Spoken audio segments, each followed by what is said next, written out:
உலக மக்கள் அனைவருக்கும் வணக்கம். நான் ராமு பிரபாகரன்.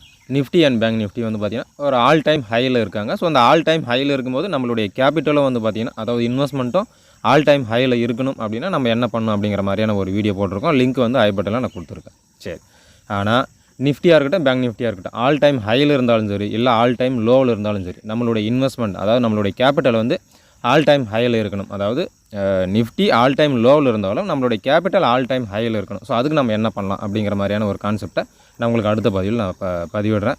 ஸோ இந்த பதிவில் வந்து பார்த்திங்கன்னா நிஃப்டி அண்ட் பேங்க் நிஃப்டியோட அடுத்த கட்ட நகர்வு எப்படி இருக்கும், அடுத்த கட்ட ட்ரேடிங் லெவல்ஸ் வந்து எப்படி என்ன ஏது அப்படிங்கிறத வித் அனாலிசிஸோடு நம்ம பார்க்க போகிறோம். சரிங்களா? நிஃப்டியோட டெய்லி சார்ட் நான் வச்சுருக்கேன். ஸோ இந்த கரண்ட் மார்க்கெட் ப்ரைஸ் வந்து பார்த்திங்கன்னா 18,700 அந்த ரேஞ்சஸில் இருக்குது. சரி, இப்போ அந்த ரெட் கலரில் நான் மார்க் பண்ணிக்கிறேன் பாருங்கள். அது வந்து ஸோ ஒரு பக்காவான ஒரு ரெசிஸ்டன்ஸ். ஸோ அது அதாவது இதுக்கு முந்தைய மார்க்கெட்டில் வந்து பார்த்திங்கன்னா அந்த ரெசிஸ்டன்ஸை பிரேக் பண்ணிவிட்டு இப்போ ஆக்சுவலாக வந்து பார்த்திங்கன்னா ஒரு ரெசிஸ்டன்ஸ் இருக்குன்னா அந்த ரெசிஸ்டன்ஸுக்கு மேலே டெய்லி கண்டியில் க்ளோசிங், அதாவது நம்ம எந்த டைம் ஃப்ரேமில் அனாலிசிஸ் பண்ணுறோமோ அந்த டைம் ஃப்ரேமில் க்ளோசிங் வைக்கும்போது அந்த ரெசிஸ்டன்ஸ் வந்து சப்போர்ட் ஆக்ட் ஆகிரும். ஸோ அதே போல் தான் சப்போர்ட்டும். ஸோ சப்போர்ட் இருக்குது அப்படின்னா ஸோ அந்த சப்போர்ட்டுக்கு கீழே டெய்லிக்கு நம்ம என்ன டைம் ஃப்ரேமில் அனாலிசிஸ் பண்ணுறோமோ அந்த டைம் ஃப்ரேமில் க்ளோசிங் வைக்கும்போது அது வந்து ரெசிஸ்டன்ஸாக ஆக்ட் ஆகும். சரிங்களா? ஸோ அதன் அடிப்படையில் இப்போ ரெசிஸ்டன்ஸுக்கு மேலே டெய்லி கண்டியில் க்ளோசிங் வச்சு அதை ரீடெஸ்ட்டும் பண்ணியிருக்காப்புல. ஸோ இப்போ இந்த சப்போர்ட்டை வந்து ரெசிஸ்டன்ஸ் சப்போர்ட் ஆக்ட் ஆகுமா, இப்போ அந்த சப்போர்ட்டில் வந்து சப்போர்ட் வாங்கிட்டு இப்போ ஃபர்தராக வந்து பார்த்திங்கன்னா ஒரு நியூ ஹை கிரியேட் பண்ணிட்டான். ஸோ 18 அதாவது ப்ரீவியஸ் நியூ ஹை வந்து பார்த்திங்கன்னா ஆல் டைம் ஹை வந்து பார்த்திங்கன்னா 18,600 அந்த ரேஞ்சஸில் இருக்குது. இப்போ வந்து பார்த்திங்கன்னா அந்த ஹையெல்லாம் வந்து பிரேக் பண்ணிவிட்டு ஒரு 200-250 பாயிண்ட் வந்து மேலேயும் போயிட்டாப்புல. சரி, இப்போது அடுத்த அனாலிசிஸ் என்னென்னா இப்போ நான் கொஞ்சம் ஜூம் அவுட் பண்ணுறேன். ஸோ இப்போ வந்து பாருங்கள், ஆக்சுவலாக வந்து இப்போ இந்த ரெசிஸ்டன்ஸ் சொன்னோம் பார்த்தீங்களா, இப்போ அது அதாவது ஒரு இந்த 2022 ஏப்ரல் மாதம் போல் வந்து பாருங்கள் கரெக்டாக அதே பாயிண்டில் வந்து டவுன் ஆகிருக்கு. ஸோ அப்போ இது வந்து ஒரு பக்காவான ரெசிஸ்டன்ஸாக சரி இது ஒரு பக்கம் இருக்கட்டும்.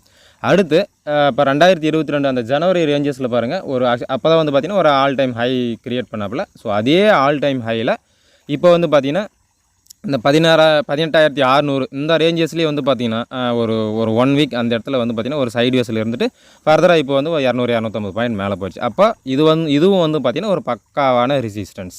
சரிங்களா? சரி, இப்போ இந்த ரெசிஸ்டன்ஸு இப்போ சப்போர்ட் ஆக்ட் ஆகுமா, ஏன்னா ரெசிஸ்டன்ஸுக்கு மேலே க்ளோசிங் வச்சுட்டான். இப்போ வந்து இது ஒரு சப்போர்ட்டாக ரியாக்ட் ஆகுமா?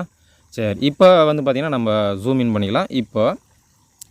இப்போது கரண்ட் மார்க்கெட் ப்ரைஸ் 18,700 ரேஞ்சஸில் இருக்கா. இப்போ இந்த 2 வாய்ப்புகள் இருக்குது. ஆக்சுவலாக வந்து பார்த்திங்கன்னா இந்த சப்போர்ட்டை வந்து பார்த்திங்கன்னா ரீடெஸ்ட் பண்ணும் அப்படிங்கிறது என்னுடைய கணிப்பு. சரிங்களா? ஸோ இந்த 18,600 அப்படிங்கிற இந்த ரேஞ்சஸை ரீடெஸ்ட் பண்ணணும். ஸோ இந்த வாரத்தில் ரீடெஸ்ட் பண்ணலாம். ஸோ வாய்ப்புகள் இருக்குது. சரிங்களா? ஸோ இந்த சப்போர்ட்டுக்கு வரும்போது ஸோ சப்போர்ட்டை பிரேக் பண்ணி கீழே வருமா, இல்லை சப்போர்ட் வாங்கிட்டு அடுத்து நியூ ஐன்னு க்ரியேட் பண்ணுமா அப்படிங்கிறத நம்ம அடுத்தடுத்து நம்ம பார்ப்போம். மார்க்கெட் கண்டிஷனை வச்சு அடுத்தடுத்து நம்ம பார்ப்போம். சரிங்களா? சரி, இல்லைப்பா இது வந்து பார்த்திங்கன்னா செல் சைடு. சரி, அடுத்து buy side. In case buy side, ஏன்னா இப்போது ஆக்சுவலாக வந்து பார்த்திங்கன்னா நிஃப்டி ஒரு பையிங் ப்ரெஷரில் தான் இருக்கான், பையிங் ட்ரெண்டில் தான் இருக்கான். சரி, அப்போ அடுத்து பையிங் அப்படின்னு நம்ம எப்போ ட்ரை பண்ணலாம் அப்படின்னா இப்போது ஆல் டைம் ஹை இருக்குது பார்த்தீங்களா. ஸோ அந்த ஆல் டைம் ஹைக்கு மேலே டெய்லி கேண்டிலில் க்ளோசிங் வச்சது அப்படின்னா அடுத்து வந்து பார்த்திங்கன்னா ஃபர்தராக இன்னும் மேலே போகிறதுக்கு வாய்ப்புகள் இருக்குது. சரிங்களா? ஸோ 2 வாய்ப்புகள் இருக்குது.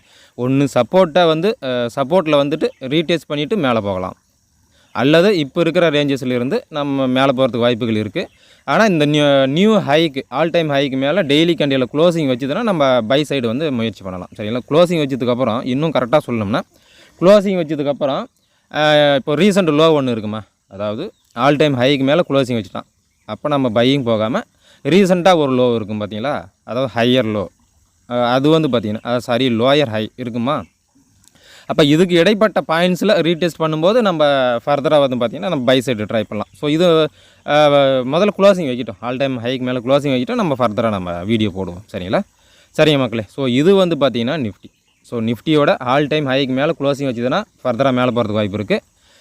இப்போது வந்து என்னுடைய கணிப்பு இந்த வாரத்தில் இந்த சப்போர்ட்டை வந்து ரீடெஸ்ட் பண்ணிவிட்டு ஃபர்தராக அடுத்த கட்டத்தை நகருவோம் அப்படிங்கிறது நாம் வந்து ப்ரெடிக்ட் பண்ணியிருக்கோம். சரிங்களா? சரிங்க மக்களே. அடுத்து வந்து பார்த்திங்கன்னா பேங்க் நிஃப்டியோட டெய்லி சார்ட் நான் வச்சுருக்கேன். ஸோ 43,100 இந்த ரேஞ்சஸில் இருக்குது. சரி, இப்போ நிஃப்டி போலவே இதுவும் வந்து பார்த்திங்கன்னா ஒரு ப்ரீவியஸ் ரெசிஸ்டன்ஸை வந்து பிரேக் பண்ணிவிட்டு ஃபர்தராக ஆல் டைம் ஹை வந்து கிரியேட் பண்ணியிருக்காங்க. சரி, இப்போ நிஃப்டியாவது பாருங்கள் ஒரு ரீடெஸ்டிங் பண்ணியிருக்கான். ஆனால் இவன் வந்து பார்த்தீங்கன்னா ஒரு ரீடெஸ்டிங் பண்ணல, ரெசிஸ்டன்ஸை பிரேக் பண்ணிவிட்டு ஃபர்தராக வந்து மேலே தான் போயிருக்கான். சரி, இப்போ கொஞ்சம் ஜூம் அவுட் பண்ணி பார்க்கும்போது அக்டோபர் 2021, ஸோ கிட்டத்தட்ட ஒரு வருஷத்துக்கு முன்னாடி பார்த்தீங்கன்னா ஒரு ஹை கிரியேட் ஆகிருக்கு. அதே ஹையில் வந்து பார்த்தீங்கன்னா ரீசெண்டாக ஒரு ஹை கிரியேட் ஆகிட்டு ஒரு ரீடெஸ்ட்டும் பண்ணிவிட்டு இப்போ அந்த ரெசிஸ்டன்ஸை பிரேக் பண்ணி மேலேயும் போயாச்சு, ஆல் டைம் ஹையும் கிரியேட் பண்ணியாச்சு. இப்போ அந்த ரெசிஸ்டன்ஸ் வந்து ஒரு ஸ்ட்ராங்கான ஒரு சப்போர்ட்டாக ரியாக்ட் ஆகுமா? ஸோ அந்த சப்போர்ட் அப்படிங்கிறது இப்போ ஃபர்தராக இந்த நிஃப்டி வந்து ரீடெஸ்ட் பண்ண மாதிரி இந்த பேங்க் நிஃப்டியும் வந்து பார்த்திங்கன்னா ரீடெஸ்ட் பண்ணுறதுக்கு வாய்ப்புகள் இருக்குது. சரிங்களா? ஸோ இது எப்போ அப்படின்னா, ஸோ இந்த வாரத்தினுடைய லோ, அதாவது இந்த க்ரீன் கலரில் நான் மார்க் பண்ணியிருக்கேன் பாருங்கள், இந்த லோவை பிரேக் பண்ணும்போது ஃபர்தராக இவன் ரீடெஸ்டிங் பண்ணுறதுக்கு வாய்ப்பு இருக்குது. நம்ம செல் சைடு ட்ரை பண்ணலாம். ஸோ இது வந்து பார்த்திங்கன்னா செல் சைடு. சரிங்களா? ஸோ இந்த வீக்லி கேண்டிலோட லோவை பிரேக் பண்ணி டெய்லி கேண்டிலில் க்ளோசிங் வச்சுது அப்படின்னா ஃபர்தராக நம்ம இங்கே ரீடெஸ்டிங் பண்ணோம் அப்படிங்கிற மாதிரியான ஒரு அதுக்கு தகுந்த மாதிரி நம்ம ட்ரேடிங் பண்ணலாம். இல்லை அப்படின்னா இப்போ ஆல் டைம் ஹை இருக்குது பார்த்தீங்களா? ஸோ அந்த ஆல் டைம் ஹைக்கு மேலே டெய்லி கேண்டிலில் க்ளோசிங் வச்சுதுன்னா ஃபர்தராக நியூ ஹை கிரியேட் பண்ணுறதுக்கு வாய்ப்பு இருக்குது நிஃப்டி மாதிரியே. சரி, அப்போ அதை வந்து நம்ம எப்படி ட்ரேடிங் எடுத்துக்கலாம் அப்படின்னா, இப்போ உதாரணத்துக்கு நியூ ஹை கிரியேட் பண்ணிட்டான்னு வச்சுக்கோங்க. ஸோ நியூ ஹை வந்து பார்த்திங்கன்னா இப்போ ரீசெண்டாக இருக்குது, அதுக்கு மேலே டெய்லி கேண்டிலில் க்ளோசிங் வச்சுட்டான். க்ளோசிங் வச்சுட்டு இப்போ ரீசெண்டாக ஒரு லோ இருக்குமா, டெய்லி கேண்டிலில் க்ளோசிங் வைக்கும் போது ஒரு லோ இருக்கும், அதை நம்ம வீடியோ போடுவோம். அப்போ அந்த லோ இருக்குமா, அதுக்கும் ரீசெண்ட் லோக்கும் இப்போ டெய்லி கேண்டிலில் இப்போ ஆல் டைம் ஹைக்கு மேலே க்ளோசிங் வச்சதுக்கும் இடைப்பட்ட பாயிண்ட்ஸ் ஒரு 50% அல்லது 60% ரீடெஸ்ட் பண்ணும்போது நம்ம பை சைடு ட்ரை பண்ணலாம். சரிங்களா? ஸோ இது அப்புறம் நம்ம பார்த்துப்போம். ஸோ இப்போ ஃபர்தராக இப்போ நம்மளுடைய அனாலிசிஸ் என்னென்னா, இந்த வாரத்தினுடைய வீக்லி கேண்டிலோட லோவை பிரேக் பண்ணி டெய்லி கேண்டிலில் க்ளோசிங் வச்சுதுன்னா ஃபர்தராக ஒரு 1200 பாயிண்ட் 1000 பாயிண்ட் கீழே இறங்கிறதுக்கு வாய்ப்புகள் இருக்குது.